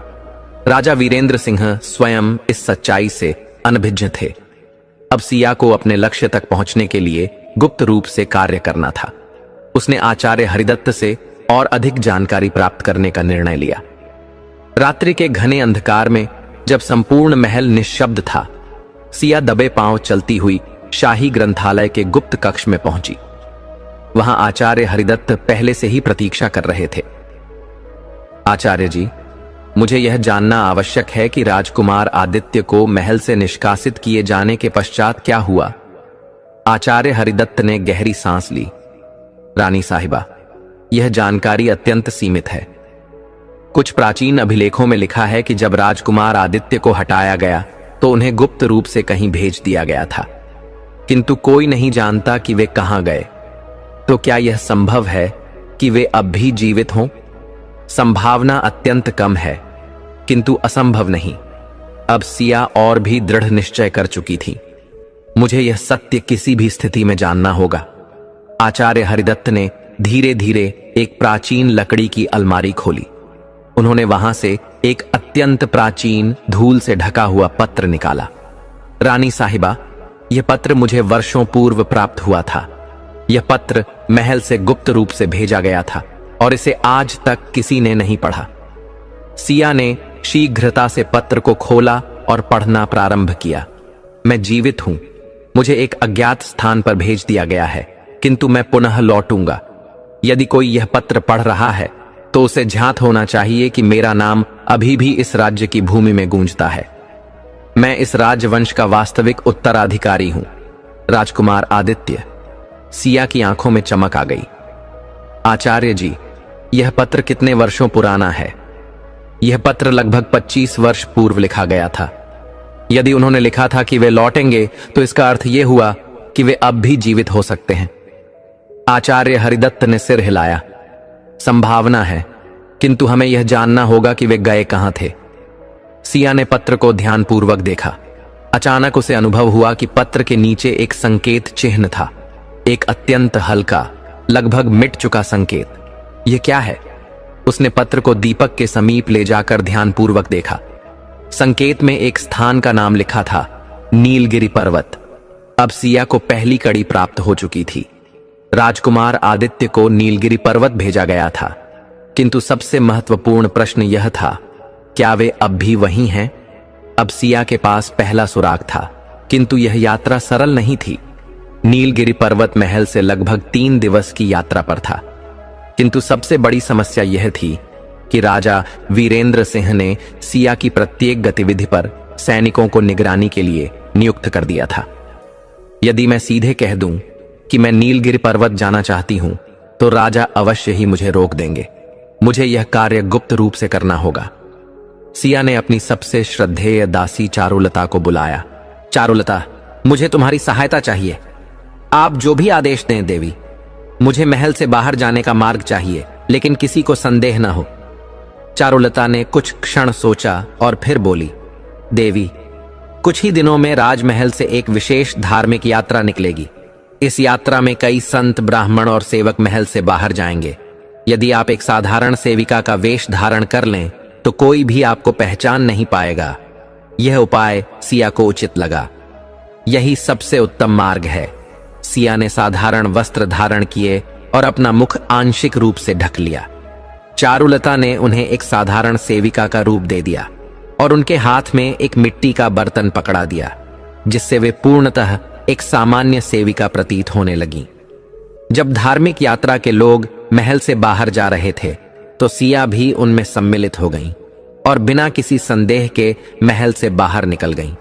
महल के रक्षकों को कुछ भी संदेह नहीं हुआ। अब मेरी यात्रा का शुभारंभ होता है, सिया ने मन ही मन कहा। जैसे ही उन्होंने महल छोड़ा, उन्हें अनुभूति हुई कि यह मार्ग सरल नहीं होगा। यह मार्ग कठिन था। अनेक स्थानों पर डाकू और लुटेरे छिपे हो सकते थे। मौसम भी प्रतिकूल हो सकता था, किंतु वे अपने निर्णय पर अडिग थीं। प्रथम दिवस यात्रा शांत रही, किंतु द्वितीय दिवस एक गहन वन के मार्ग में कुछ घुड़सवार उनके पीछे आने लगे। ये कौन लोग हैं? सिया को शीघ्र ही झांत हो गया कि ये साधारण लोग नहीं थे। ये राजा वीरेंद्र सिंह के सैनिक थे। क्या राजा को मेरे जाने का ज्ञान हो गया? अब सिया के समक्ष 2 ही विकल्प थे। वह पुनः महल लौट जाएं और सत्य को सदैव के लिए विस्मृत कर दें, या आगे बढ़ें और सत्य को उजागर करें। सिया ने दूसरा मार्ग चुना। उन्होंने वन में एक छोटे से ग्राम में छिपने का निर्णय लिया। वे तीव्र गति से एक पहाड़ी मार्ग की ओर बढ़ीं और वहां एक शिला के पीछे छिप गईं। सैनिक कुछ समय तक उन्हें खोजते रहे, किंतु जब वे उन्हें न देख सके, तो धीरे धीरे वहां से चले गए। यह मार्ग कठिन होगा, किंतु मैं हार नहीं मानूंगी, सिया ने दृढ़ निश्चय किया। अगले दिवस वे नीलगिरी पर्वत पहुंची। वहां एक प्राचीन मंदिर था। उन्होंने वहां के एक पूज्य पुजारी से निवेदन किया, महात्मन, क्या आप जानते हैं कि कभी यहां कोई राजकुमार आदित्य आए थे? पुजारी ने गंभीर दृष्टि से उनकी ओर देखा और फिर बोले, हां, किंतु वे अब यहां नहीं हैं। तो वे कहां गए? पुजारी ने शांत स्वर में कहा, यदि तुम सत्य में उन्हें खोजना चाहती हो, तो तुम्हें यहां से और आगे जाना होगा। अब सिया को संकेत प्राप्त हो चुका था, किंतु आगे का मार्ग और भी कठिन था। वे अपनी यात्रा के अत्यंत महत्वपूर्ण चरण में प्रविष्ट हो चुकी थीं। वे जान चुकी थीं कि राज्य का वास्तविक उत्तराधिकारी राजकुमार आदित्य थे, जिन्हें वर्षों पूर्व महल से निष्कासित कर दिया गया था। नीलगिरी पर्वत पर पहुंचने के पश्चात पुजारी ने उन्हें बताया कि राजकुमार अब वहां नहीं हैं, किंतु प्रश्न यह था कि वे कहां गए थे। पुजारी ने पुनः कहा, यदि तुम उन्हें खोजने का संकल्प कर चुकी हो, तो तुम्हें यहां से और आगे जाना होगा। अब सिया के समक्ष एक नवीन चुनौती थी। एक अज्ञात स्थान की खोज, जहां संभवतः राजकुमार आदित्य का कोई संकेत प्राप्त हो सकता था। सिया पुनः उसी मंदिर में गईं, जहां उन्होंने प्रथम बार पुजारी से भेंट की थी। उन्होंने पुजारी से निवेदन किया, महात्मा जी, कृपया मुझे बताइए कि राजकुमार आदित्य कहां जा सकते हैं। पुजारी ने गहरी सांस ली और बोले, बेटी, यह यात्रा सरल नहीं होगी। पहले मुझे यह बताओ कि तुम उन्हें क्यों खोज रही हो। क्योंकि मैं इस राज्य की रानी हूं और मेरा धर्म है कि मैं अपने राज्य के वास्तविक उत्तराधिकारी को खोज निकालूं। पुजारी मुस्कुराए। राज्य के लोग वर्षों से इस सत्य को विस्मृत कर चुके हैं, किंतु यह जान लो कि यदि तुम सत्य के समीप जाओगी तो तुम्हारे समक्ष और भी बड़े संकट आएंगे। मैं तत्पर हूं, सिया ने दृढ़ता से कहा। पुजारी ने धीरे धीरे एक प्राचीन ताम्रपत्र निकाला। यह देखो, यह एक मानचित्र है जो एक ऐसे स्थान का संकेत देता है जहां संभवतः तुम्हें राजकुमार आदित्य के विषय में कोई सूचना प्राप्त हो सकती है। सिया ने मानचित्र को ध्यानपूर्वक देखा। इसमें दक्षिण दिशा में स्थित एक सघन वन का संकेत था, चंदन वन। अब सिया को झांत हो चुका था कि अगला पड़ाव चंदन वन था, किंतु यह कोई साधारण वन नहीं था। यह वन अनेक मीलों तक विस्तृत था। वहां भयावह जंगली पशु और रहस्यमय वनवासी निवास करते थे। यदि मुझे राजकुमार आदित्य को खोजना है तो इस वन से अवश्य गुजरना होगा, सिया ने निश्चय किया। अगली प्रभात सिया ने अपनी यात्रा आरंभ की। पुजारी ने उन्हें कुछ सूखी रोटियां, जल और एक छोटी कटार प्रदान की, जिससे वे अपनी रक्षा कर सकें। प्रथम दिवस वन का प्रवेश द्वार अत्यंत भयावह था। ऊंचे ऊंचे वृक्ष और घनी झाड़ियां मार्ग को आवृत कर रही थीं। वन्य जीवों की गर्जना गूंज रही थी। सिया ने साहस बनाए रखा और आगे बढ़ती रहीं। द्वितीय दिवस सिया को अनुभूति हुई कि कोई उनका पीछा कर रहा है। वे बार बार पीछे मुड़कर देखती, किंतु प्रत्येक बार केवल वृक्षों की हलचल दृष्टिगोचर होती। रात्रि के समय उन्हें वृक्षों के पीछे कुछ लाल आंखें चमकती प्रतीत हुईं। क्या यह कोई पशु है या कोई और? अचानक झाड़ियों के पीछे से कुछ अज्ञात पुरुष प्रकट हुए। सिया ने देखा कि वे अजीब वेशभूषा में थे। उनके शरीर पर पशुओं की खाल लिपटी हुई थी। उनके हाथों में भाले और धनुष बाण थे। उनकी दृष्टि शंका से भरी हुई थी, मानो वे देखना चाहते हों कि सिया कौन है। उनमें से एक, जो संभवतः उनका मुखिया था, आगे बढ़ा और कठोर स्वर में बोला, तुम कौन हो और हमारे वन में क्यों आई हो? सिया ने विनम्रता से कहा, मैं किसी को कष्ट पहुंचाने नहीं आई हूं। मैं केवल एक खोए हुए व्यक्ति को खोज रही हूं। यहां कोई खोया हुआ व्यक्ति नहीं है, एक अन्य वनवासी गर्जना कर बोला। किंतु मैंने सुना है कि वर्षों पूर्व एक राजकुमार यहां लाया गया था। इतना सुनते ही सभी वनवासी एक दूसरे को देखने लगे। मुखिया ने गंभीर स्वर में पूछा, तुम यह किससे जानती हो? एक पूज्य पुजारी ने मुझे यह मानचित्र दिया था। सिया ने ताम्रपत्र का मानचित्र दिखाया। मुखिया ने उसे ध्यानपूर्वक देखा और फिर बोला, तुम सत्य कह रही हो, किंतु हम तुम्हें ऐसे ही आगे नहीं जाने देंगे। पहले तुम्हें हमारी परीक्षा देनी होगी। कौन सी परीक्षा? तुम्हें इस वन की सबसे भयंकर नदी पार करनी होगी, जहां विशाल मगरमच्छ रहते हैं। यदि तुम जीवित बच गईं, तो हम तुम्हारी सहायता करेंगे। सिया के सामने अब एक और बड़ी परीक्षा थी। उन्हें घने जंगलों के बीच एक विशाल नदी तक ले जाया गया। नदी का जल गहरा और रहस्यमय था। किनारे पर बड़े बड़े मगरमच्छ शांत पड़े थे, लेकिन उनकी चमकती आंखें यह बता रही थीं कि वे सतर्क थे। जल की सतह पर हलचल थी, जो संकेत दे रही थी कि गहराई में और भी मगरमच्छ छिपे हुए थे। जनजाति के मुखिया ने गंभीर स्वर में कहा, यदि तुम इस नदी को पार कर लेती हो तो तुम्हें वह सत्य मिलेगा जिसकी खोज में तुम आई हो। लेकिन यदि तुम असफल होती हो तो ईश्वर की इच्छा में ही तुम्हारी नियति निहित होगी। सिया ने गहरी सांस ली। उन्होंने मन ही मन ईश्वर का स्मरण किया। मुझे यह करना ही होगा, उन्होंने अपने आप से कहा। सिया ने नदी को ध्यान से देखा। यदि मैं सीधे पानी में उतर गई तो मगरमच्छ हमला कर सकते हैं, उन्होंने सोचा। फिर उनकी दृष्टि एक गिरे हुए वृक्ष पर पड़ी, जिसकी शाखाएं नदी के ऊपर तक फैली हुई थीं। यदि मैं इन शाखाओं के सहारे चलकर पार जाऊं तो शायद मैं सुरक्षित रह सकती हूं, उन्होंने निर्णय लिया। उन्होंने धीरे धीरे पहली शाखा पर कदम रखा। शाखा कांपी, लेकिन सिया ने संतुलन बनाए रखा। एक एक कर वे शाखाओं पर आगे बढ़ने लगी, लेकिन तभी जल में हलचल हुई। अचानक एक विशाल मगरमच्छ उछला और सिया की ओर झपटा।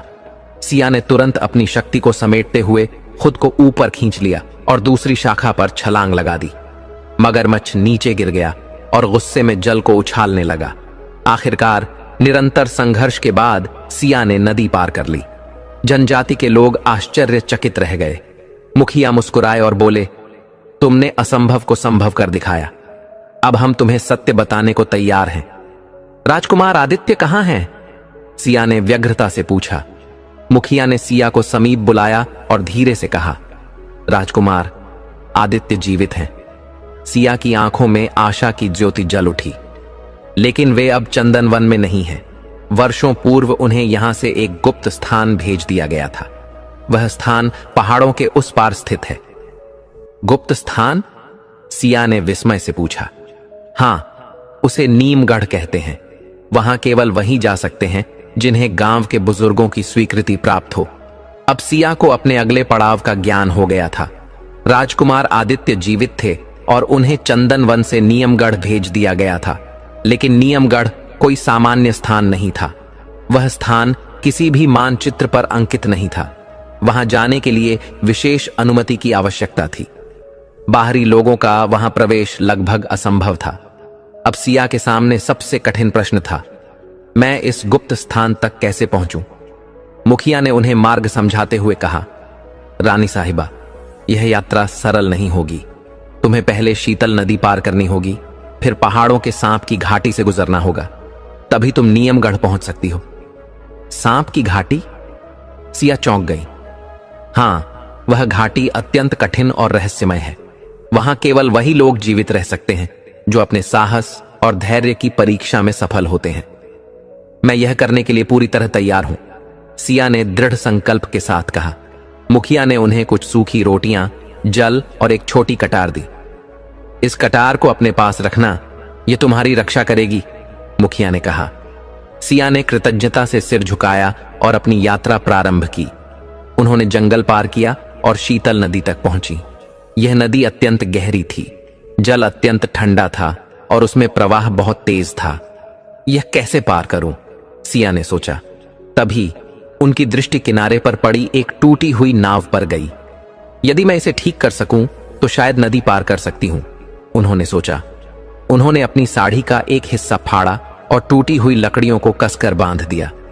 कुछ समय की मेहनत के बाद नाव कुछ हद तक चलने योग्य हो गई। वे नाव में बैठीं और धीरे धीरे नदी पार करने लगीं। लेकिन तभी जल में हलचल हुई। एक विशाल मगरमच्छ जल से बाहर निकला। यदि यह मेरी नाव तक पहुंचा तो मैं बच नहीं पाऊंगी, सिया ने सोचा। उन्होंने अपनी कटार को मजबूती से पकड़ा और नाव के किनारे खड़ी हो गईं। मगरमच्छ ने पानी में जोरदार हलचल मचाई और नाव की ओर बढ़ा। सिया ने बिना समय घंवाए नाव के चप्पू को जोर से जल में डाला, जिससे एक बड़ा छपाका हुआ। मगरमच्छ थोड़ा पीछे हट गया, लेकिन वह पुनः हमले के लिए तैयार हो गया। इस बार सिया ने अपनी कटार को पूरी शक्ति से फेंका। कटार मगरमच्छ की आंख के पास जा लगी। वह पीड़ा से कराह उठा और जल में वापस चला गया। सिया ने राहत की सांस ली और अपनी नाव को तेजी से किनारे की ओर ले गई। अब उनका अगला पड़ाव था सांप की घाटी। यह स्थान अपने नाम के अनुसार ही था। चारों ओर विशाल पत्थरों की ऊंची दीवारें खड़ी थीं, जो रास्ते को संकरा बना रही थीं। इस घाटी में खतरनाक सांप विचरण करते थे और यहां से गुजरने वाले कई लोग जीवित वापस नहीं लौटे थे। सिया ने अपने मन में ईश्वर को स्मरण किया और धीरे धीरे आगे बढ़ने लगी। अगर मैंने थोड़ी भी लापरवाही की तो ये सांप मुझ पर हमला कर सकते हैं, उन्होंने सोचा। जैसे ही उन्होंने कुछ कदम आगे बढ़ाए, एक विशाल काले नाग ने उनकी राह रोक ली। वह फन फैलाकर खड़ा हो गया, मानो किसी का रास्ता रोकना ही उसका धर्म हो। सिया ने बिना हिले डुले उसे देखा। अगर मैंने अचानक कोई हरकत की तो यह मुझ पर झपट सकता है, उन्होंने मन ही मन कहा। उन्होंने धीरे धीरे अपनी कटार को पीठ से निकाला और पूरी एकाग्रता के साथ उसे सांप के ठीक सामने जमीन पर फेंक दिया। कटार के गिरते ही नाग की दृष्टि उसकी ओर चली गई। जैसे ही वह कटार की ओर झपटा, सिया ने इस अवसर का लाभ उठाया और तेजी से दौड़ते हुए घाटी के दूसरे छोर पर छलांग लगा दी। नाग पीछे रह गया था। सिया ने चैन की सांस ली। अब मैं सांप की घाटी पार कर चुकी हूं, उन्होंने अपने आप से कहा। अब नियमगढ़ गांव दूर नहीं था। थोड़ी दूर आगे बढ़ने पर सिया ने गांव के प्रवेश द्वार को देखा, लेकिन यह कोई साधारण गांव नहीं था। चारों ओर ऊंची पत्थरों की दीवारें थीं, जिससे कोई बाहरी व्यक्ति आसानी से अंदर न जा सके। प्रवेश द्वार पर सशस्त्र पहरेदार तैनात थे। वहां का वातावरण रहस्यमय और गंभीर था, मानो कोई गुप्त सत्य इन दीवारों के भीतर छिपा हो। अगर मैं सीधे कह दूं कि मैं राजकुमार आदित्य को ढूंढ रही हूं, तो वे मुझे अंदर नहीं जाने देंगे, सिया ने सोचा। उन्होंने अपना सिर ढका और एक साधारण ग्रामीण महिला की तरह गांव में प्रवेश किया। गांव के अंदर का माहौल शांत और सतर्क था। वहां के लोग भी अत्यधिक सतर्क प्रतीत हो रहे थे। सिया ने एक वृद्धा से पूछा, मां जी, क्या आप बता सकती हैं कि यहां कोई राजकुमार आदित्य नाम का व्यक्ति रहता है? वृद्धा ने तुरंत उनकी ओर देखा। उनकी आंखों में चिंता की छाया थी। वे धीरे से बोली, बेटी, ये नाम यहां मत लो। ये नाम लेना खतरे से खाली नहीं है। लेकिन क्यों? सिया ने आश्चर्य से पूछा। वृद्धा ने चारों ओर देखा और धीमे स्वर में बोली, अगर पहरेदारों को पता चला कि तुम राजकुमार आदित्य को खोज रही हो, तो वे तुम्हें जीवित नहीं छोड़ेंगे। सिया चौंक गई। लेकिन वे ऐसा क्यों करेंगे? वृद्धा ने धीरे से कहा, क्योंकि राजकुमार आदित्य इस गांव में नहीं है, लेकिन यहां के कुछ लोग नहीं चाहते कि वह कभी वापस आए। अब सिया को समझ आने लगा कि यह गांव भी एक गहरा रहस्य समेटे हुए था। सिया वृद्धा से और कुछ पूछने ही वाली थीं कि तभी अचानक पीछे से किसी ने उन पर हमला कर दिया। एक नकाबपोश व्यक्ति ने सिया का हाथ पकड़कर उन्हें घसीटने की कोशिश की। तुम कौन हो? सिया ने संघर्ष करते हुए पूछा। तुम्हें यह जानने की आवश्यकता नहीं है। तुम यहां राजकुमार आदित्य को खोजने आई हो, लेकिन तुम्हें जीवित नहीं छोड़ सकते। सिया ने पूरी शक्ति लगाकर खुद को छुड़ाया और तुरंत अपनी कटार निकाली। उन्होंने उस व्यक्ति पर वार किया। वह आदमी पीछे हटा और अंधेरे में गायब हो गया। अब सिया को पूरा विश्वास हो गया था कि नीमगढ़ गांव में कुछ लोग नहीं चाहते थे कि राजकुमार आदित्य का सच कभी सामने आए। वे पूरी तरह सतर्क हो गईं। लेकिन तभी गांव के दूसरे छोर से एक आदमी धीरे धीरे उनकी ओर आया और धीरे से फुसफुसाया, यदि तुम सच में राजकुमार आदित्य को खोज रही हो तो मेरे साथ आओ। सिया ने चौंक कर उसकी ओर देखा। तुम कौन हो? आदमी ने इधर उधर देखा और धीमी आवाज में कहा, मैं वही हूं जो तुम्हें राजकुमार आदित्य तक पहुंचा सकता हूं। सिया अब एक महत्वपूर्ण मोड़ पर थीं। उन्होंने गांव में प्रवेश करके यह जान लिया था कि राजकुमार आदित्य जीवित हैं, लेकिन कुछ शक्तियां इस सत्य को छिपाना चाहती थीं। गुप्त हमलावरों ने उन पर हमला किया था। गांव के बुजुर्गों ने चेतावनी दी थी कि यहां आदित्य का नाम लेना भी खतरे से खाली नहीं था। और अब एक रहस्यमय व्यक्ति उन्हें आदित्य तक ले जाने का दावा कर रहा था। क्या यह व्यक्ति सच बोल रहा है या यह भी एक और छलावा है? सिया ने सोचा। उन्होंने उस व्यक्ति की आंखों में देखा। वह दुबला पतला लेकिन तीव्र बुद्धि वाला प्रतीत हो रहा था। तुम कौन हो? सिया ने संदेहपूर्वक पूछा। आदमी ने चारों ओर देखा और धीरे से बोला, लोग मुझे कालू बाबा के नाम से जानते हैं, लेकिन मैं वही हूं जिसने वर्षों पहले राजकुमार आदित्य को अपनी आंखों से देखा था। सिया चौंक गई। क्या यह सत्य है? क्या तुम सच में मुझे उनके पास ले जा सकते हो? आदमी ने सिर हिलाया। हां, लेकिन इसके लिए तुम्हें मेरे साथ गांव के बाहर जाना होगा। गांव के बाहर? हां, राजकुमार आदित्य को यहां से बहुत दूर जंगल की एक गुफा में छिपाया गया है। यदि हमें वहां तक पहुंचना है तो हमें गुप्त मार्ग से जाना होगा, अन्यथा गांव के पहरेदार हमें देख लेंगे। सिया को यह सब बहुत विचित्र लग रहा था, लेकिन अब उनके पास कोई और विकल्प नहीं था। उन्होंने मन ही मन भगवान का स्मरण किया और कहा, ठीक है, चलो। कालू बाबा उन्हें गांव के एक पुराने कुएं के पास ले गए और बोले, यह कोई साधारण कुआं नहीं है। इसके नीचे एक गुप्त सुरंग है जिससे हम जंगल तक पहुंच सकते हैं। सिया ने कुएं में झांका। नीचे केवल घना अंधकार था, कुछ भी स्पष्ट नहीं दिख रहा था। क्या हमें इस कुएं में कूदना होगा? उन्होंने आशंका से पूछा। नहीं, कालू बाबा ने समझाया। कुएं के किनारे एक छिपा हुआ दरवाजा है जो इस सुरंग तक जाता है। कालू बाबा ने कुएं के पत्थरों को खिसकाया और एक संकरी सुरंग का द्वार खुल गया। अब हमें जल्दी करनी होगी, उन्होंने कहा। सिया ने गहरी सांस ली और धीरे धीरे सुरंग के अंदर चली गई। सुरंग बहुत संकरी और अंधेरी थी। चारों ओर सीलन की गंध थी। जमीन पर कीड़े मकोड़े रेंग रहे थे। भीतर से अजीब अजीब ध्वनियां गूंज रही थीं। क्या यह रास्ता सच में जंगल तक जाता है? सिया ने संदेह से पूछा। अगर हमें जीवित रहना है तो यही एकमात्र मार्ग है, कालू बाबा ने उत्तर दिया। सिया ने अपने भय को परे रखा और आगे बढ़ने लगी। अभी वे कुछ ही दूर चले थे कि अचानक जमीन हिलने लगी। यह क्या हो रहा है? सिया ने चौंक कर पूछा। भागो, यह एक मृत्यु का कुआं है, कालू बाबा चिल्लाए। लेकिन अब बहुत देर हो चुकी थी। सिया और कालू बाबा के पैरों के नीचे की जमीन टूटने लगी और वे एक गहरे गड्ढे में गिरने लगे। सिया ने तत्परता से सुरंग की एक चट्टान को पकड़ लिया, लेकिन कालू बाबा सीधे नीचे गिर गए। बाबा, सिया ने पुकारा। नीचे से कालू बाबा की आवाज आई। मैं ठीक हूं, लेकिन यहां बहुत सारे सांप हैं, जल्दी मत आना। सिया ने ऊपर की ओर देखा। अब चढ़ना असंभव था। उनके पास केवल एक ही मार्ग था, नीचे उतरना।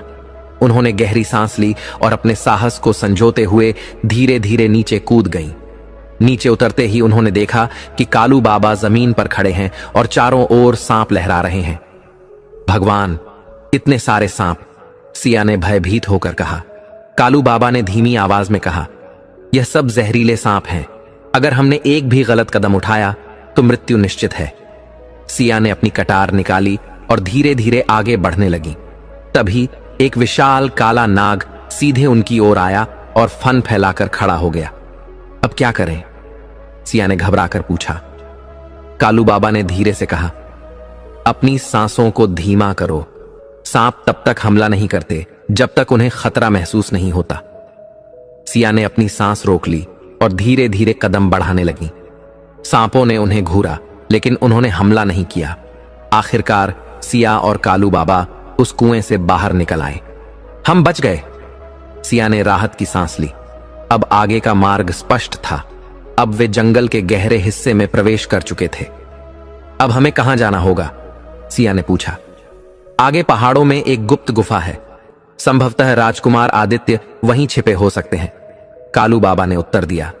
वे दोनों आगे बढ़ने लगे। तभी घोड़ों की टापों की आवाज सुनाई दी। कोई हमारा पीछा कर रहा है। सिया और कालू बाबा जल्दी से एक विशाल वृक्ष के पीछे छिप गए। कुछ नकाबपोश लोग घोड़ों पर सवार होकर उसी गुफा की ओर बढ़ रहे थे। ये लोग कौन हैं? सिया ने चिंतित होकर पूछा।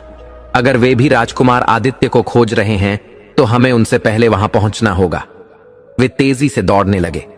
थकान और संघर्ष के बाद वे अंततः गुफा तक पहुंच गए, लेकिन वहां कुछ अजीब था। गुफा के बाहर जलती हुई पुरानी मशालें थीं। जमीन पर किसी के पैरों के निशान थे। अंदर से धीमी धीमी आवाजें आ रही थीं। राजकुमार आदित्य यहां हो सकते हैं, सिया ने उत्साहित होकर कहा। लेकिन कालू बाबा ने उन्हें रोका।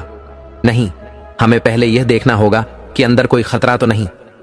दोनों सावधानी से गुफा के अंदर गए। गुफा ठंडी और रहस्यमय थी। जैसे ही वे भीतर पहुंचे, उन्होंने एक व्यक्ति को देखा। वह लंबा और शक्तिशाली प्रतीत हो रहा था, लेकिन उसका चेहरा छिपा हुआ था। सिया ने धीरे से कहा, राजकुमार आदित्य। वह व्यक्ति धीरे धीरे उनकी ओर मुड़ा। क्या यह सच में राजकुमार आदित्य थे? अगर हां, तो इतने वर्षों तक वे कहां थे? अगर नहीं, तो यह व्यक्ति कौन था? सिया अब अपनी यात्रा के सबसे महत्वपूर्ण मोड़ पर थीं। उन्होंने धीरे से कहा, राजकुमार आदित्य। गुफा में खड़ा व्यक्ति धीरे धीरे उनकी ओर मुड़ा। उसकी आंखों में गहरा दर्द झलक रहा था। उसके चेहरे पर हल्की दाढ़ी थी, मानो वर्षों से जंगल में रहा हो। उसके वस्त्र पुराने और फटे हुए थे। उसने गहरी आवाज में पूछा, तुम कौन हो? सिया और कालू बाबा ने एक दूसरे की ओर देखा। सिया ने विनम्रता से कहा, मैं सिया हूं, महल की नई रानी। मैं तुम्हें ढूंढने आई हूं। उस व्यक्ति ने एक गहरी सांस ली और हल्की मुस्कान के साथ कहा, कई वर्षों बाद कोई मुझे खोजने आया है। लेकिन प्रश्न यह है, तुम मुझे क्यों खोज रही हो? सिया की आंखों में दृढ़ संकल्प था, क्योंकि मैं जान चुकी हूं कि तुम ही इस राज्य के असली उत्तराधिकारी हो। सिया की बात सुनकर वह व्यक्ति एक पल के लिए शांत हो गया। उसने गहरी सांस ली और कहा, यदि तुम सच में जानना चाहती हो कि मैं कौन हूं, तो तुम्हें मेरी पूरी कहानी सुननी होगी। सिया और कालू बाबा ध्यान से सुनने लगे। आज से लगभग 30 वर्ष पूर्व मैं इस राज्य का राजकुमार था। मेरा नाम आदित्य सिंह था। मैं अपने छोटे भाई वीरेंद्र सिंह से बड़ा था। मेरे पूजनीय पिता महाराज विक्रम सिंह चाहते थे कि मैं अगला राजा बनूं, परंतु कुछ दुष्ट दरबारी इस बात से सहमत नहीं थे। वे मेरे छोटे भाई को राजा बनाना चाहते थे ताकि वे उसे अपने वश में रख सकें। एक दिन उन्होंने मेरे विरुद्ध षड्यंत्र रचा। मुझ पर झूठा आरोप लगाया गया कि मैंने महल के एक महत्वपूर्ण दरबारी की हत्या कर दी है। मेरे पिता को इस पर विश्वास नहीं था, परंतु दरबार के अन्य लोगों ने मेरे विरुद्ध मोर्चा खोल दिया। फिर एक रात कुछ सैनिक आए और मुझे पकड़कर इस जंगल में छोड़ दिया। वे चाहते थे कि मैं मृत्यु को प्राप्त हो जाऊं, परंतु भगवान की कृपा से मैं बच गया। तभी से मैं इस जंगल में अपनी पहचान छुपाकर जीवन व्यतीत कर रहा हूं। सिया की आंखें आश्चर्य और करुणा से भर गईं। तो तुमने महल लौटने का प्रयास नहीं किया? आदित्य ने सिर झुकाकर कहा, मैंने प्रयास किया, परंतु जब मैं वापस पहुंचा तो झांत हुआ कि मेरे पूजनीय पिता की अकस्मात मृत्यु हो चुकी थी और मेरे छोटे भाई को राजा बना दिया गया था। उस समय मैं अत्यंत दुर्बल था, इसलिए पुनः जंगल लौट आया। अब सिया को पूरा सत्य समझ आ चुका था। तभी अचानक एक गंभीर आवाज गूंजी, तो यह सत्य है, असली उत्तराधिकारी जीवित है। सिया और कालू बाबा ने चौंक कर पीछे देखा। गुफा के प्रवेश द्वार पर कुछ नकाबपोश सैनिक खड़े थे। सिया ने पूछा, ये कौन है? आदित्य की आंखों में चिंता थी। ये महल के सैनिक नहीं हैं। ये वही लोग हैं जो नहीं चाहते कि मेरा अस्तित्व संसार के समक्ष प्रकट हो। एक सैनिक ने तलवार निकालकर कहा, यदि तुमने इस गुफा से बाहर निकलने का प्रयास किया तो तुम्हें मृत्यु का वरण करना पड़ेगा। सिया ने अपनी कटार निकाली और दृढ़ता से बोली, पहले हमें इनसे निपटना होगा। सैनिकों ने तीव्र गति से हमला कर दिया। आदित्य ने गुफा में रखे एक लकड़ी के भाले को उठाया और युद्ध करने लगा।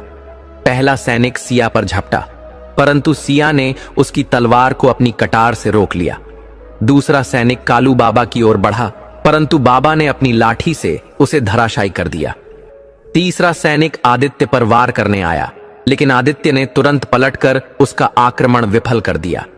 गुफा के भीतर भीषण युद्ध चल रहा था। सिया ने देखा कि एक सैनिक चुपके से आदित्य पर वार करने वाला था। सिया ने चिंतित होकर पुकारा, आदित्य, पीछे देखो। फिर उसने अपनी कटार फेंकी, जो सीधे उस सैनिक के हाथ में जा लगी। सैनिक दर्द से चिल्लाते हुए नीचे गिर पड़ा। अब शेष सैनिक भयभीत हो चुके थे।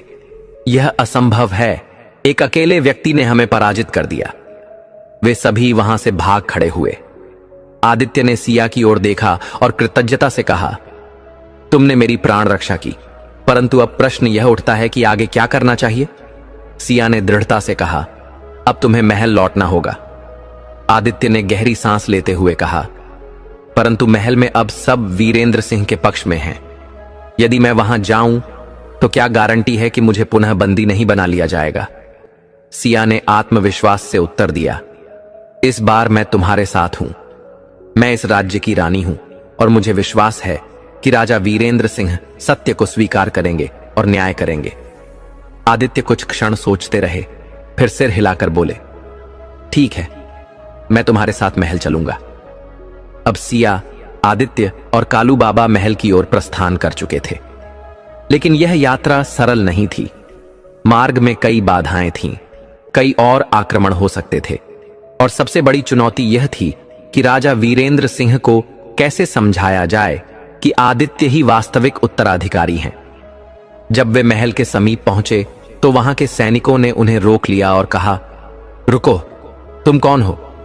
सिया ने प्रेम और आदर से कहा, मैं रानी सिया हूं और राजा के दर्शन हेतु आई हूं।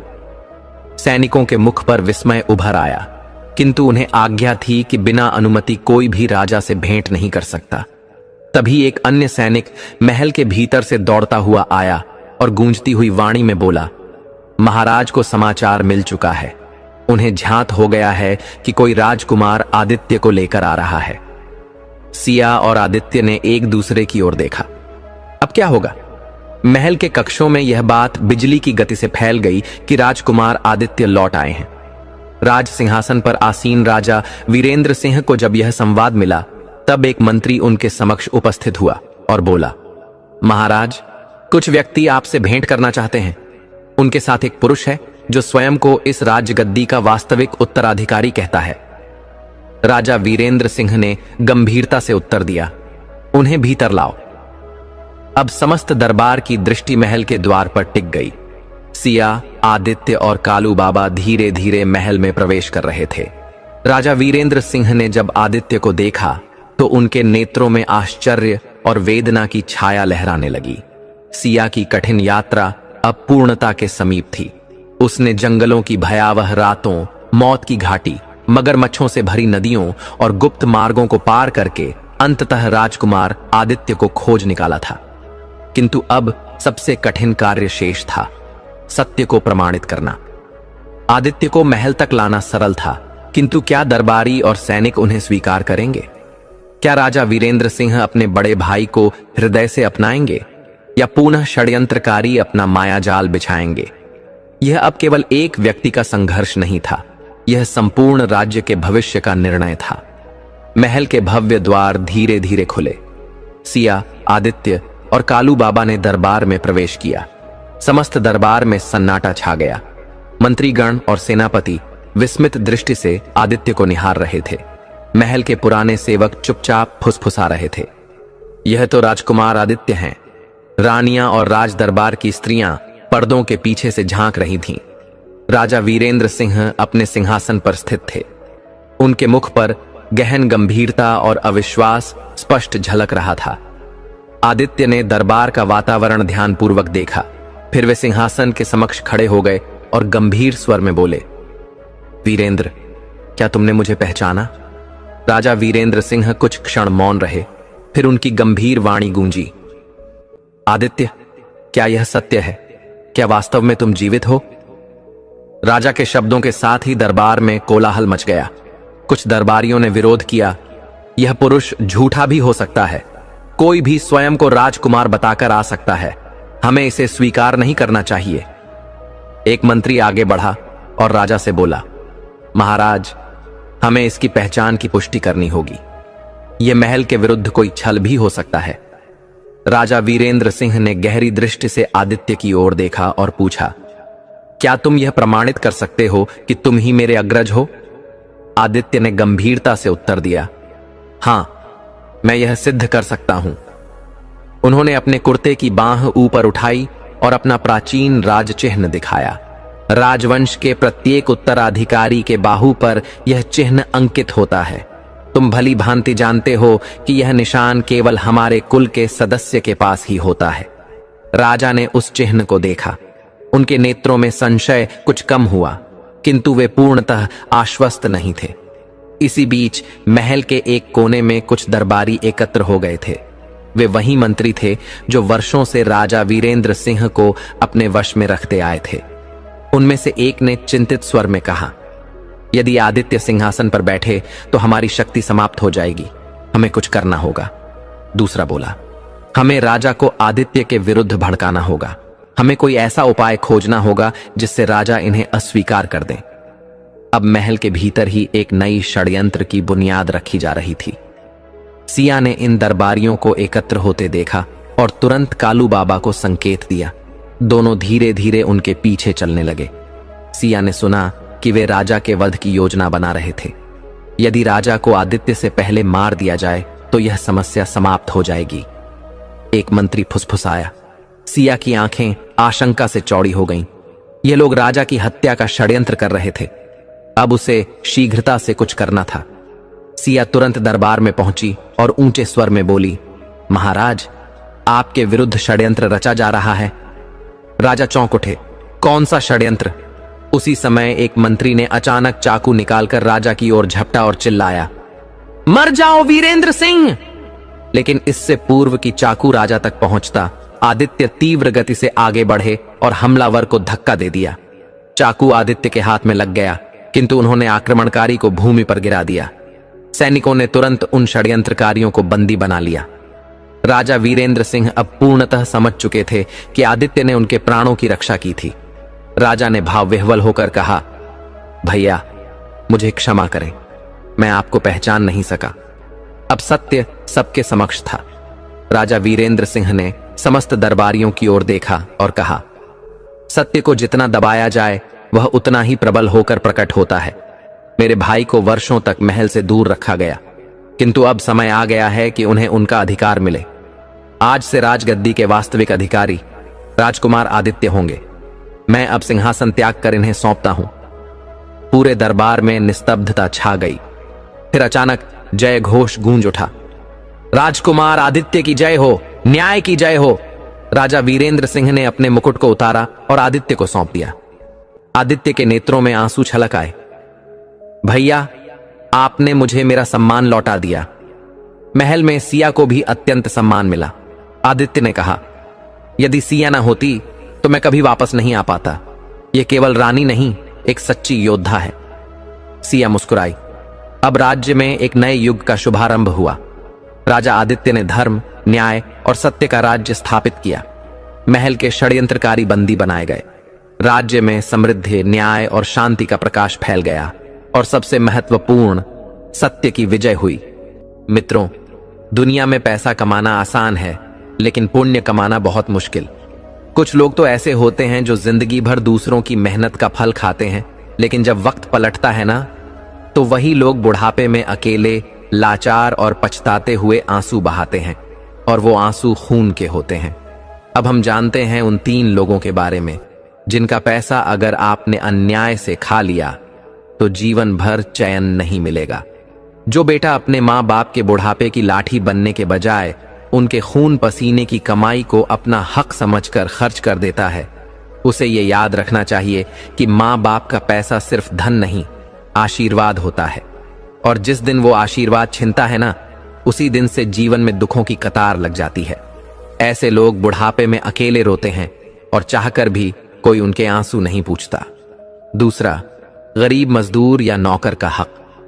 वो लोग जो किसी गरीब मजदूर से काम करवाकर उन्हें उनका मेहनताना नहीं देते, वो ये भूल जाते हैं कि उस मजदूर का पसीना उसकी रोटी है।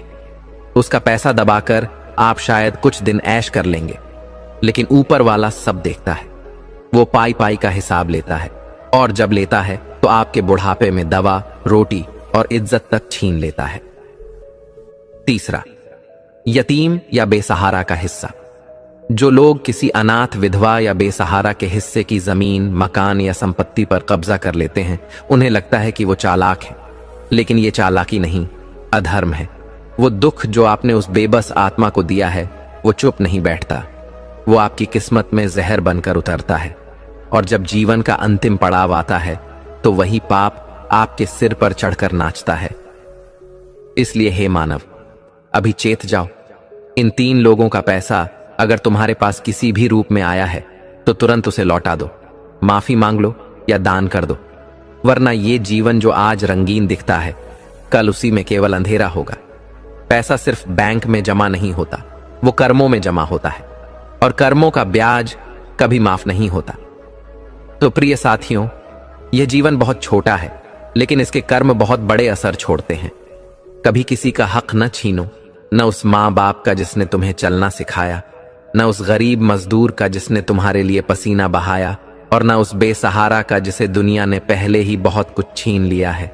जो लोग ये सोचते हैं कि चालाकी से कमाया गया पैसा हमेशा साथ देगा, उन्हें ये नहीं पता कि ऐसे पैसे में वो आग छिपी होती है जो एक दिन उनके बुढ़ापे को जलाकर राख कर देती है।